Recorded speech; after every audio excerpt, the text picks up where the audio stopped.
la mort de la reine Elisabeth II, survenue le 8 septembre 2022, a pu en surprendre plus d'un, puisqu'elle était apparue quelques heures plus tôt souriante auprès de Litrus. Mais un détail avait intrigué, sa main noircie.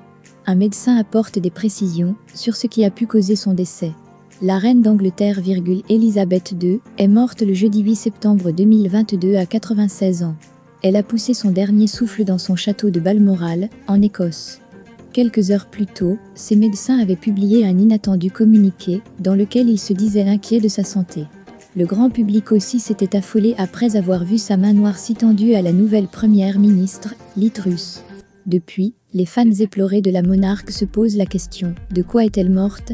Le Mail Online a interrogé la médecin Deb Cohen-John, laquelle a réagi aux photos de la main d'Elisabeth II, apportant des précisions sur ce qui a pu causer son décès.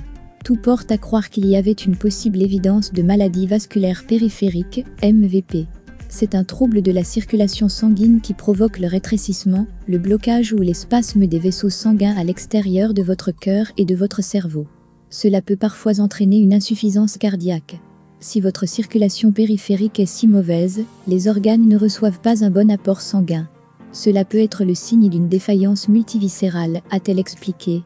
La souveraine aurait-elle donc fait une crise cardiaque ?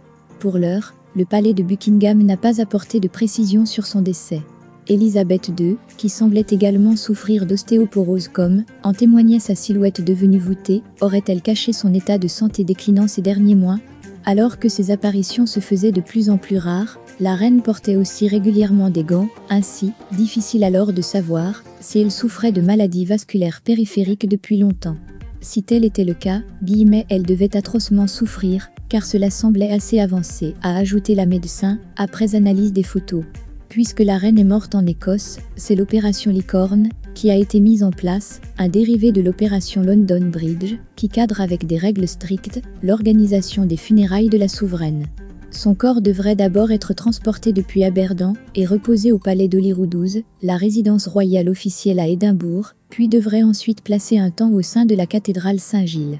Par la suite, la dépouille sera rapatriée à Londres, où les funérailles d'État auront lieu, 10 jours après sa mort, à l'abbaye de Westminster.